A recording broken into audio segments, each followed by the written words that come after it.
Okay, everybody, I think we're going to go ahead and get started. It's 2:35, and number one, I want to welcome our guests, students. I've invited some people that still may be coming in as we present today.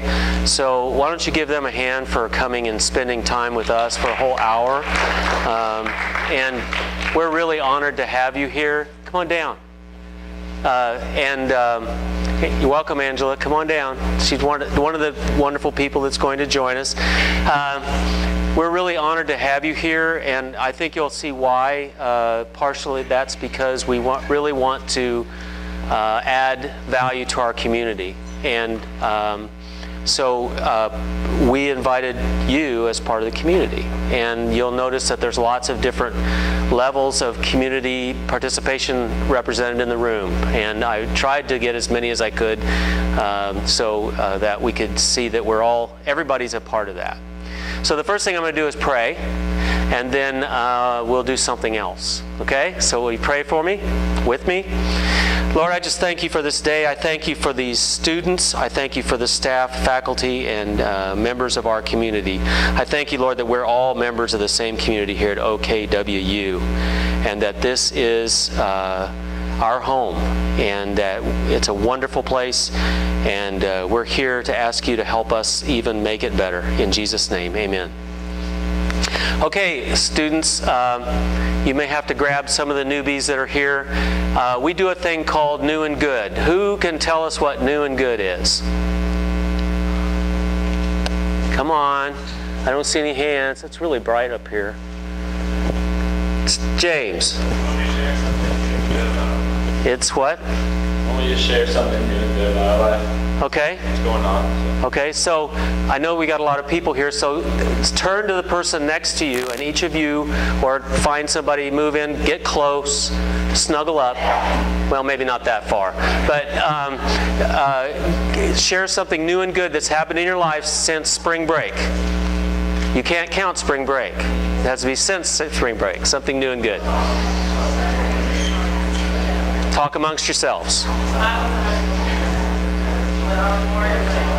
Somebody grab Ben. Don't be shy.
Come on in, everyone.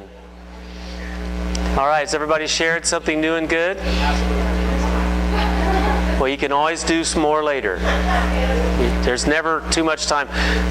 Come on down, please. Oh, okay. I'm sorry. Peace. Okay, so you're invited here. Many of our guests have been invited here because we're interested in what we call Circles USA Coalition. And what that means is we're going to work together as a community. That's our goals, working together as a community to develop our community here at OKWU and to help on all sides. So one of the things that happened to me recently, I think it was last year, our vice president had us as staff and faculty come into this room, and we did a brainstorming session about what we thought was good and what we thought needed to be changed about OKWU.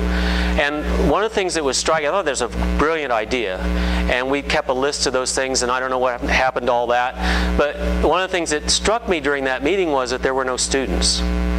And I got to thinking about that real strong, about how important it is that one of my goals is to include as many students, as many members of the community as possible in the decision-making, maybe not even the decision-making process, but for everyone to have a voice. If everyone hasn't had a voice, we haven't heard from everyone. That's really deep, and I want you to write that down and put my name on it.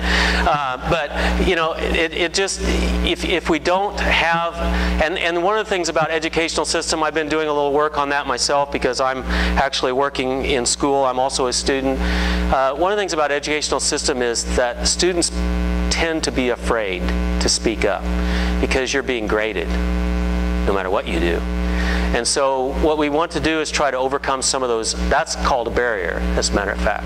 And we're going to talk a little bit more about that.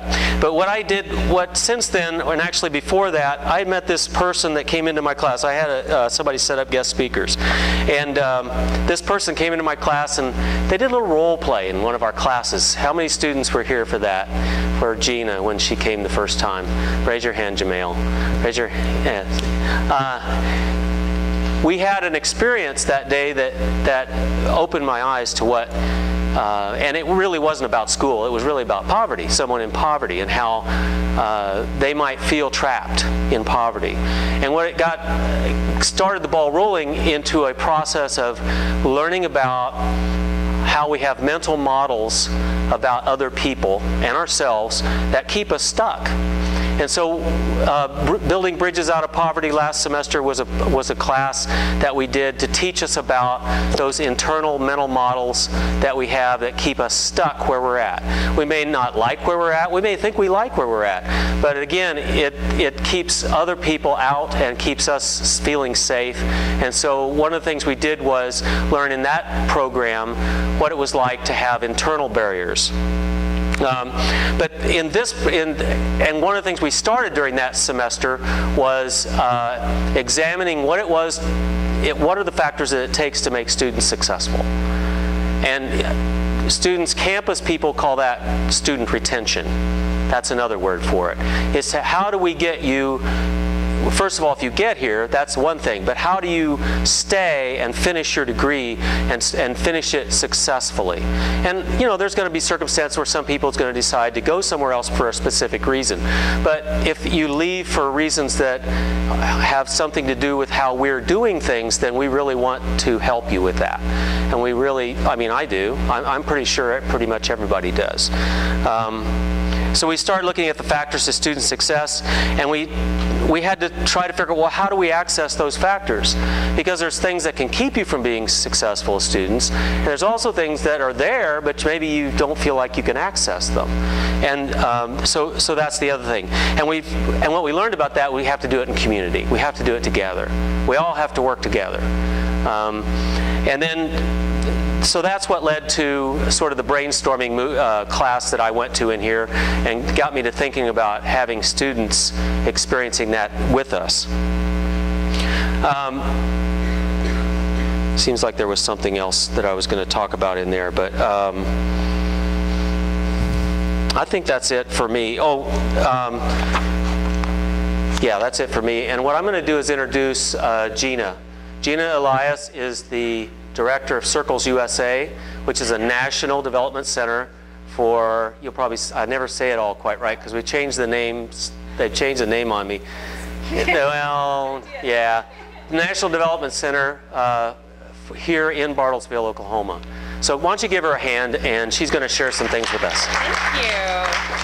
Oh. All right, I appreciate it. Thank you. Can I mandatory? Yes. I got it. Can I put this one down? Yes. All right. No? Can you all hear me with this, first of all? That's for the camera. Oh, that's why we have dual. Now I'm following. I will follow directions. I won't even question from this point forward. I will just do it, but I am going to have to get hooked up here. All right. I am so glad and honored to be here with you all. I have had a blast. For those of you who are new to me, I will tell you I have been on campus quite a bit over the last really year, and I feel young every time I step on campus. I don't know how else to put it. They will tell you that. They are so sweet because I had one rough day where I went to young professionals and did a presentation to young professionals, and it was the first time they didn't recruit me to be a part of young professionals. They actually recruited Audrey. That was a little bit of a slam to me, and I realized I'm getting old, and your students said I was just seasoned. And that really, I take that all the time. And so I take that to heart. They're keeping me young, which is fantastic. But I was sitting in a meeting, in a presentation right before I came here with One Bartlesville. And you guys are going to hear about One Bartlesville over the next year coming through. But with that, we started to make sure that we had the voice of our young professionals there. The ideas that were generated, because in the past they didn't have a voice at the table. All of a sudden we had someone mention something about Leadership Bartlesville that was just like a light bulb to some of us that have been doing Leadership Bartlesville for about 10 years as far as how to do board development and how to teach some of those skill sets to young professionals and everything. Had her voice not been there and had we not extended and started to look at bringing in young professionals into our world, we would have missed this wonderful opportunity. And there's a lot of things that we can learn by one another, making sure that we're all at the table. And what we're end of the day, or the end of this session, is really about what you all started to gather. Because here on OKWU, you have an amazing infrastructure here. That's why we're here. Because I can tell you, although we're going to talk about a few barriers, we could plaster this room with all the wonderful things that are going on here right on this campus. And so I do not want us to get, that's exactly right, give yourself a round of applause. That's good. That's good. And it's going to be that same infrastructure that we're going to start to look at that might be able to help take care of some of these barriers, because a lot of times what we start to realize is we simply didn't even know that was a problem. We create something thinking that that's going to take care of something, and ultimately we find out maybe it missed its mark a little bit. But if we do not hear from you all, and we don't hear what some of those barriers are, how are we ever going to fix some things? And the one thing I am 100% sure about OKWU is that you guys strive to be the best. There is no doubt in my mind. I have not met a faculty person yet, and I see Miss Dunn up there that I've known for years. I have not met a faculty person here yet who does not care about their students. And you all taught me something through this process. And here in a little bit, I'm going to have Chantry come up and talk about the 4 pillars. Because this started to really blow my mind when we looked at circles and how all of a sudden circles was able to bring the 4 pillars into light and really bring it to life in the sense that we now have a way that you can look at these 4 pillars and actually integrate that into your own community, into your own life, and really reaching out on campus as well. But before I do that, I need, Jake, why don't you come up here and help me? I need you. You all, please help me welcome Jake.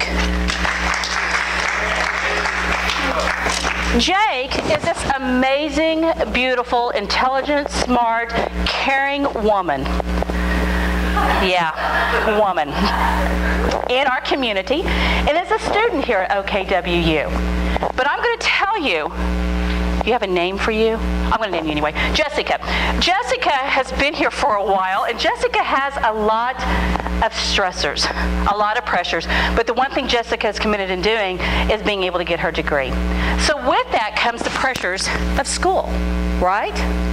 We have that, right? We got to lug lots of these books all the way around. Part of that is also making sure that you maintain your spiritual growth during that process. That's one of the things at OKWU I'm very proud of, that you all take very seriously, and not all universities do. So you've got that pressure there. Jessica's also involved into sports, just lucky for you because I know you are involved into sports, and has a lot of other things that they have to contend with and volunteering day to day in their lives. Jessica is fortunate enough, because not everyone does, has a vehicle. But with that problem, sometimes causes that this vehicle breaks down. Okay? All right. How are you feeling so far, Jessica? Yeah. Is there anything that I'm missing that a traditional student also faces? What about work? Right? Yeah, Jessica has a job. Jessica cleans houses for a living. to be able to support herself in college. Okay? Anything else? You can look at it. There's financial. There's some other things that we could play into part of this. It could be Jessica's here all by herself and doesn't have any family members here. But is this pretty typical of some of the things that you guys have to face here between work, school, sports, other events, car trouble, keeping things up with your job? Is that some of the things that you guys face? Jessica's unique because Jessica's not a traditional student. Jessica's actually a non-traditional student. So on top of all of these other problems, she has problems with an infant that she's got on the way due to some poor choices that kind of happen, and keeping up with all of the feeding schedules and everything that goes on in that life. Jessica also has to do all of the cooking at home. There you go. Yeah, we're not even going to go there on child development now. And the laundry that goes on. And of course, all of the housework and everything else that goes along with life in general. How are you feeling now, Jessica? Yeah. What is the likelihood, with all of things going on, that Jessica's going to be able to complete her degree? Yeah, it's going to be hard. The odds are right now not in her favor. But what if we did something that has never been done before? That we don't worry about everybody else, but we just look at Jessica, and we're going to build circles around her. We're going to give Jessica a support system, a healthy support system that is tailor-made strictly to Jessica. So who could we bring on that could help Jessica, now that you know Jessica's situation? Who would be a good ally? Who would be a good friend? Who would be a good person to bring into this circle with Jessica? What is it? A babysitter. Probably someone in child development as well. Can you come up? Yes. Good job. Lesson learned. You make a comment, you come up. Okay? Thank you. So what I would like for you to do, you're going to bring certain skill sets. You have successfully raised kids. You have a lot in early childhood and child development, so you're going to teach Jessica we shouldn't probably put the baby in the pot. Yeah. Okay, starting with. So I want you to kind of help. There you go. Get the baby in the bottle out of there. So now Jessica has a support of someone that can teach her, because Jessica never had parents who knew about child development. The only model that Jessica had was what she saw, and that wasn't that great. And so if she's going to break things generationally with her children, she's going to need some expertise in there. So having someone who will volunteer to say, I will help you this, and I'm trained in child development, and I'll help you walk this road. I will help you access resources in early childhood with child care centers would go a long ways. Wouldn't you agree? Will that one step get her a little bit closer in finishing her degree? Yes. Okay. Who else could help us? Ray. A mechanic. I totally love it. Will you come on down? Totally love it. So whenever Jessica's having problems, having someone in the community that knows resources, that knows mechanics, or knows how to teach Jessica how to fix and repair her own car or maintain it, would that help? It would go a long ways. Can you please take the jumper cables? He's so ready for this. Start to relieve some of that burden. Who else would be good to help support Jessica? Someone who can teach you how to cook. What if you honestly do not know how to make fast meals, economical and financially cheap, and that can get you the protein, the nutrients that you need?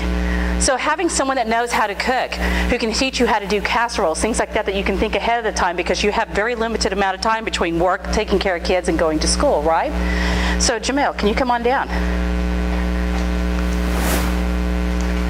Jessica is struggling, particularly in chemistry right now, because that's the book that he has in his hand, is struggling in chemistry. Who else would be good?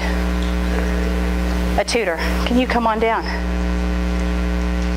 Totally love it. Totally love it. Yeah. Now my question to you is, if Jessica's attending a university that helps support the spiritual aspect of this, and can help him or help her through this process, this will go a long ways. And that's already built in here, which we're so very, very fortunate. So my question to you is, so far, how do you feel? Better. Yeah. The goal is to make sure that we put a support system around someone that can help them succeed. What is the likelihood that this person might go on to finish their degree now? Much better. We've leveled the playing field. Thank you. Please help me give them a round of applause. Thank you. When we started looking at retention rates and how do we be able to keep someone in a school system, we look at that not only within a school system, but I look at it as how do we retain someone long enough to change the mindset, get them a support system they need that can truly help someone bridge out of poverty and stay out of poverty. But that goes universal, whether it's on campus or not. It's not about how much money, and that's the one thing we started to learn more than anything, that poverty was a mindset, wasn't it? That it wasn't really about how much money you make, it's how you spend it, what preys upon you, and the kind of support systems you have and the ability to network. And that's one of the things that you guys have been working aggressively on, is getting out into the community, networking with other professionals. My goal, and I told you that from day one, is that I want you to fall in love with Bartlesville, and that when you all get your degree, that you're employed right here in Bartlesville, Oklahoma. That you love it so much and you're so connected here that we do not lose those skill sets. And I have loved having you in every single solitary week up at Circles. And you've been working hand in hand, making a difference with people in this community. And you've been working with people across economic lines. You've been working with people all the way from wealth all the way down to generational poverty, and it's made a huge difference. And so I'm very, very proud of you for the work that you've been doing. But we have some work right here that you guys have been identifying that we're going to start to work on. And that's one of the things that I want to bring Chantry up. And have Chantry talk about specifically about the 4 pillars, because this was an aha moment for me when they started talking about the 4 pillars and how all of this is incorporated in. I'm going to switch this up to you. Please help me welcome Chantry.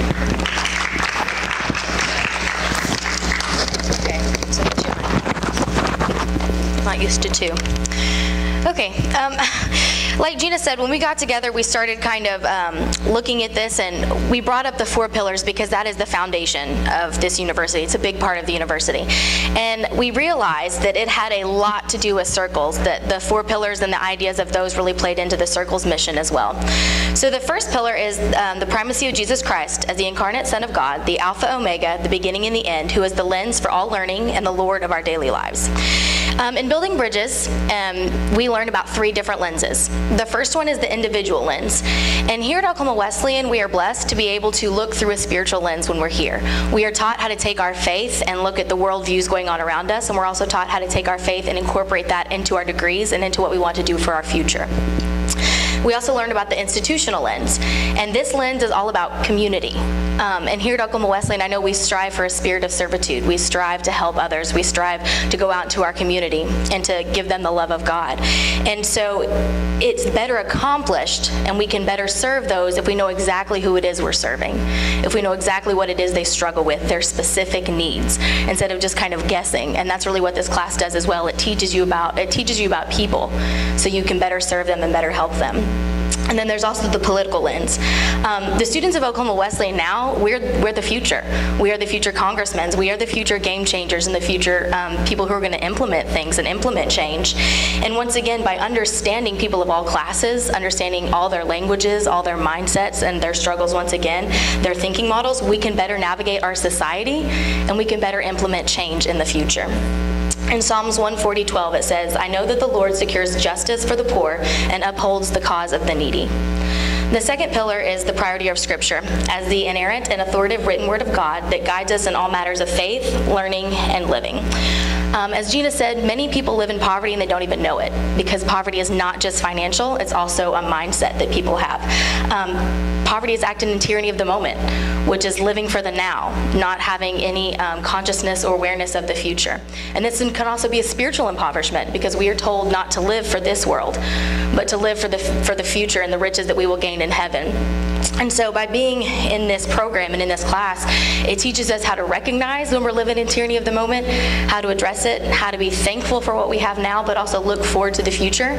And then by being able to plan for a better future for ourselves and be more successful in ourselves, we also can help build up our community. So we build a better future for the community as a whole as well.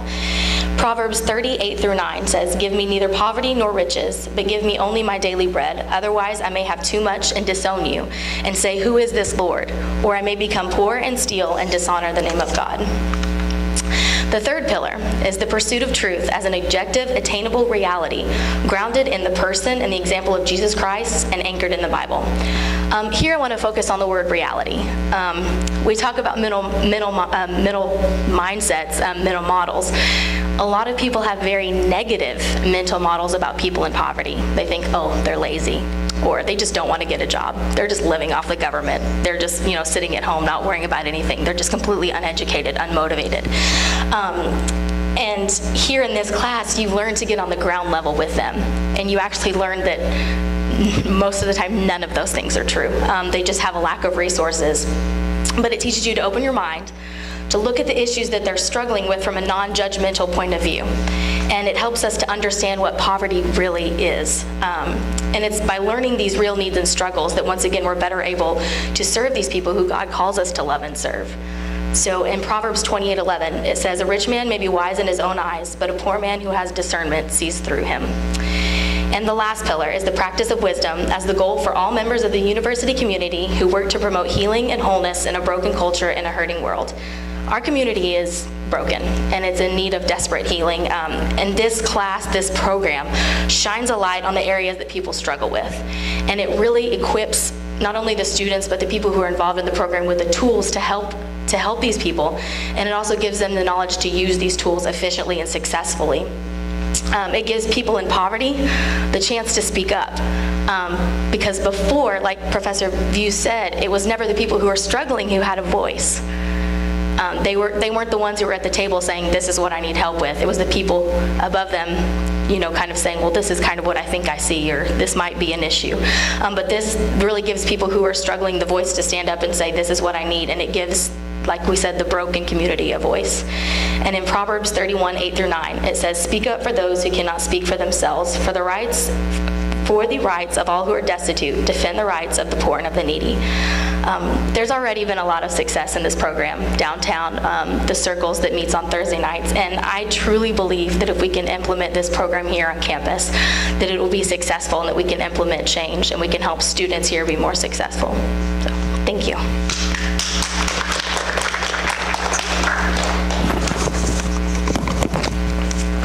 See, I get the blessing of having students like you guys at Chantry.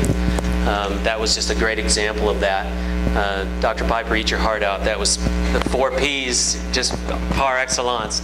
And he actually heard that before you guys did, and he said, you got to put that on video. So I just did. We just put it on video.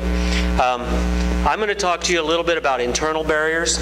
I went to chapel this morning, and I couldn't help but think about, wow, because all day long, of course, I'm thinking about this meeting, but I got to thinking in chapel, well, he's talking about internal barriers. How many of you in chapel heard about procrastination? And how many of you suffer from procrastination? What did he say about procrastination today? What did he call it? Anybody paying attention? He said it was your... Somebody got it, please. Huh? Weakness. Your enemy. It's your enemy. It keeps you from being successful. It's an internal barrier. Because nobody's twist your arm and say, you're going to procrastinate today. You're going to put that off till 2 a.m. in the morning. No, nobody does that to you. You might have a roommate that's keeping you up at night or something, but that just means you should be working on your paper, right? But procrastination is one of those internal barriers. There's some barriers we carry around with us. And so in circles and in Bridges Out of Poverty, we don't just look at the outside and say, oh, there's the problem over there. Well, a lot of times we do that. But we also look at, well, what part of the problem is my problem? What part of the problem do I have control over? Can I change the things that I can change versus trying to go around yelling about things that I don't have much control over? And so part of what we do is we sort those things out. I thought of another one too, perfectionism. How many of you are perfectionistic? Be honest. Because I've taught a lot of you in class, and I'm one of them. And if you don't get 100% or 103%, you're like freaking out.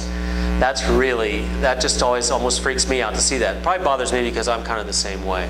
I used to say when I went back to school after kind of getting my head on straight. You probably don't think it's on straight yet, but it's a lot better than it was.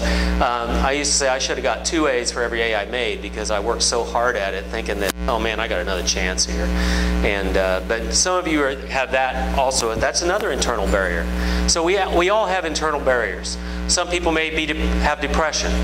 Some people may be kind of like me. They fly underneath the radar a little bit, underneath the norm. If there is a norm, there really isn't a norm, but we have an average.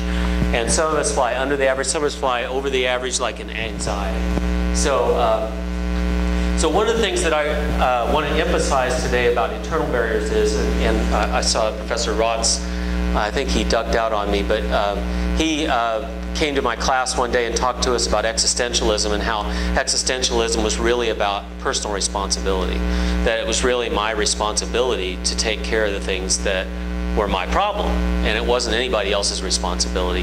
And so part of this, what's really cool about having a community like this is that we all call each other to responsible behavior and to deal with our own stuff. And the things that we can't do on our own, we get to ask for help. So it's not about perfectionism. It's about realizing that I'm broken and I need help, and that I'm not the only one. Everybody needs it. So that's really internal behaviors. And did you want to talk about external behaviors? Internal behaviors is what we kind of cover in building bridges more than in circles. So this semester we're doing circles out of poverty, and it's more about the external barriers. Very good. Very, very good. Professor Pugh is absolutely correct. There are certain things that we ourselves, we have to be responsible in fixing and doing, and we have to advocate for ourselves and pull in people. If we know that we are someone who procrastinates, when you look at circles, do you want to put other people in your circle that procrastinate? No. You definitely want to look for people who are goal-minded, who know how to set goals, that can help you develop certain skill sets to keep you on track to be able to move forward. Sometimes you just need an accountability partner more than anything, someone that can help me, that I can process, and why is it that I constantly keep procrastinating on that. But there are some things out in the community and even on campus that can hold you back as well. And it's not, they're called systemic barriers, and it's not that we as a community set out to have systemic barriers so we can see how difficult we can make it for people to thrive and be successful. A lot of times those barriers are there because we simply didn't even know it was a barrier to people. And what you have spent this semester really looking at, moving away from what, like Professor Vu talked about, from the external, looking at it from a different lens, which is looking at the systemic issues on campus that students challenge, that might find challenging. And you guys did an enormous amount of work here, and I want some of the faculty who are here, we're going to be continuing on this for the next couple of weeks and fine-tuning all of this. This information will go to you all as far as faculty as well, because part of what they're in charge of doing is learning how, one, to effectively advocate, to be able to lay out a game plan, to teach some of those leadership skills, to be able to look at how you can change policy. There are going to be some things you're going to be able to change, and I'm going to tell you there's some things that we simply aren't going to be able to change. But learning how to make a difference and being able to identify where you can make a change, and learning how to work together with a team, regardless of age, regardless of race, regardless of any type of background, learning how to work together as a team to take care of those issues can make all the difference in the world. And that's part of what makes circles so unique, is that we don't even look externally, but it is our charge, it's our responsibility to look externally. That's part of that reciprocity, giving back to the community, giving back to our campus, because if you do not communicate what the problem is, I guarantee you they probably don't even know it. And so having your voice and having that input makes all the difference in the world. Sometimes you might have a problem with something and you just simply don't know why that's a rule, or that's even a reason, some of the reasons behind why we have set up certain policies here too. And being able to hear from the other side of this, looking from that institutional lens, learning how to look at it from someone else's perspective, and thinking not only of our own self, but the betterment of the entire campus as well, and learning how to, even though we might disagree, why it's important, and looking at it from an institutional instead of just an individual.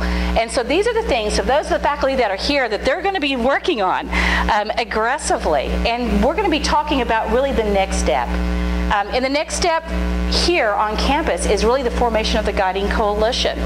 Bill, Professor B, do we have people that have been assigned yet to the Guiding Coalition? I invited a lot of the folks that I thought might candidates for that, but I kind of changed it to a bigger group than I expected. So Okay, okay. I'll be emailing them, and we can have, there's meeting staff development times that are open and inviting them to that. Well, one of the things that the students, along with Professor View and myself and the staff at Circles, that we're committed to doing is making sure that we get these barriers identified and that we really look, that they're very realistic and that they are something tangible that we really could take a look at and see what policy could be changed or a better awareness of certain policies out there as well.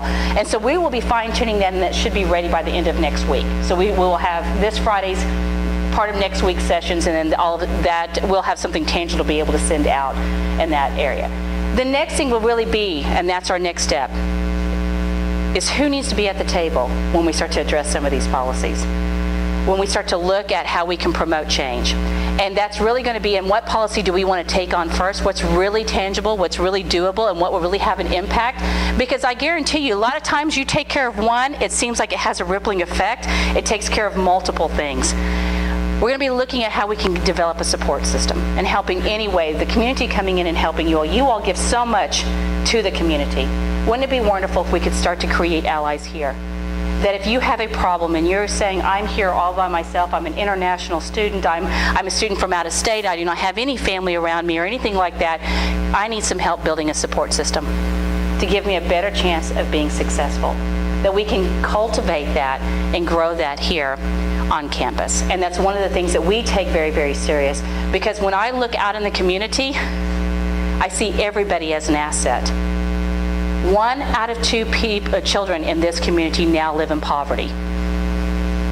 1 out of 2. That's huge. And when we start to look at how we're going to cultivate a workforce,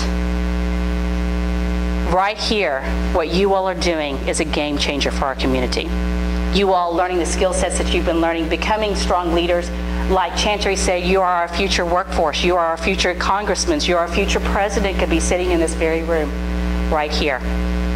And we take that serious, and we want to keep you here on top of that. But if nothing else, we want to make sure that you're armed with the knowledge that you need and the ability to give back to your community what they've given you as well.